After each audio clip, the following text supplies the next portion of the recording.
Dear Miss Fentanyl, I wanted to have this conversation with you in private, but you wouldn't meet with me, and I can't self-identify to speak to you.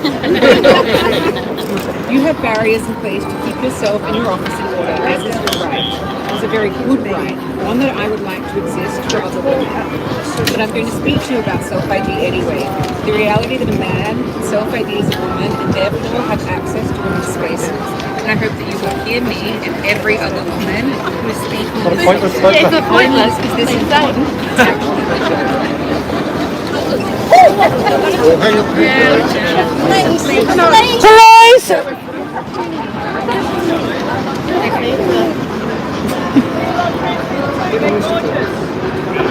It's actually legitimate. Let women speak! Let women speak! Let women speak! Let women speak!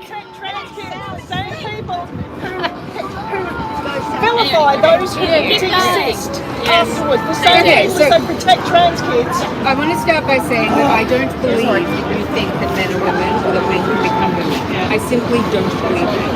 I do, however, think that there are benefits for you personally to pretend that you believe it and pass a law allowing men to self-ID as women. Maybe there's money involved, job security, or perceived progress. Whatever your reasons, I don't care. I simply know that there is no possible way that you think that men are women, that so-called trans women are women. I don't believe it.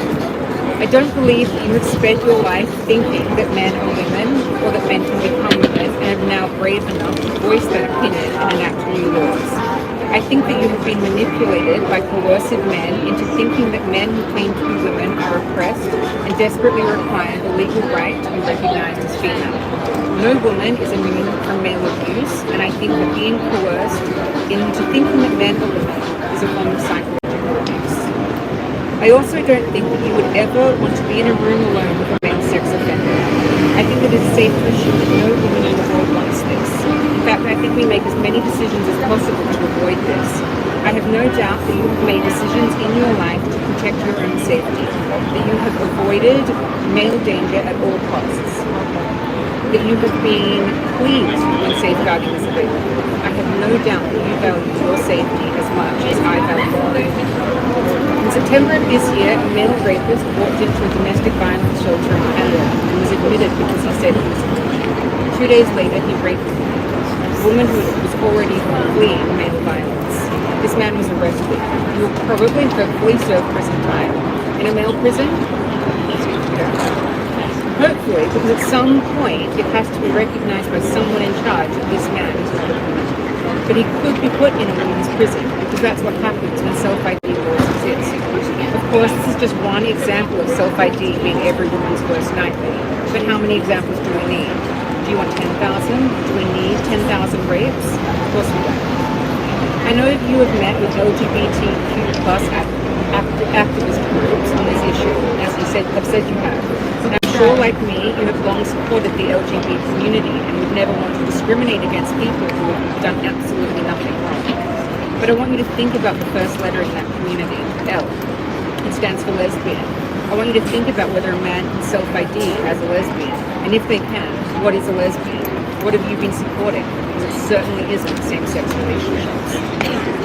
I'm sure you've met with some people who are genuinely nice people who wish no physical harm on anyone, people who just want to live their lives. Fantastic. Who don't enact laws to protect us from our best fear of living. I want you to think about the most depraved man you've ever met. Now imagine he has the opportunity to self-ID as a woman. Now imagine he is doing the worst thing you can imagine to a woman. These are the men we're afraid of. We're not afraid of the good men. But the good men have no interest in going into female spaces. They wouldn't dream of it. Female spaces were created to keep out the men who want to go into female spaces. Yay! I want to tell you a little bit about me. I was raised to believe that I could achieve anything I wanted, as long as I set my mind to it and worked hard. I was never told that being female would be an issue. I didn't really know much about misogyny. Looking back, I had experienced it, but I ignored it. At 24, one credit shy of graduating from my second master's degree, I went to Hollywood because I wanted to write movies. After 13 months, I sold my first piece of work, obtained a working visa, and was signed to one of the biggest talent agencies in the world. Getting into the industry in hindsight was easy, but once I was in it, life was hard. Part of a writer's job is to go to meetings to pitch yourself for work. Female writers are a minority in the industry. 26-year-old Australian writers are more so. I was very honest about my situation in these meetings. I could only earn money by selling screenplays as well as my visa. It created an extra layer of desperation and vulnerability compared to the average desperate writer. Men always made suggestive comments, and I would shrug them off or laugh them away, as we all do out of politeness. There was a few uncomfortable touches here and there, but I always remained professional and never made an issue of it. One day, a producer put his hand down my pants at the end of the meeting. It happened in seconds, and I'll never forget the look in his eyes. He simultaneously couldn't believe he got away with it, and knew that he could. I told my agents and managers what happened, and they laughed it off. They wanted me to work with this man. That's all that mattered. This guy never wanted to be the owner of the cancellation of the work. I was being professional. I didn't know if there was a boys' club that helped, but these situations started to happen more and more. I didn't tell anyone because I'd already experienced how little they care. I started to think it was happening because I wasn't good enough, but it wasn't. It was happening because I'm female. I couldn't write anymore. My brain was frozen. I found out eventually through therapy that it was probably frozen in fear. Survival instinct kicked in and stopped me from writing because I knew that writing put me in rooms with those men. I fell into a deeper and deeper depression. Eventually, I had to return to Australia. During therapy, I was encouraged to build a female support network in my life, to have women I could easily talk to and never feel judged, where I could feel safe and secure. This inspired my mum and me to create an app exclusively for women, where every woman could have a female support network to speak to in the palm of her hand whenever she needed it.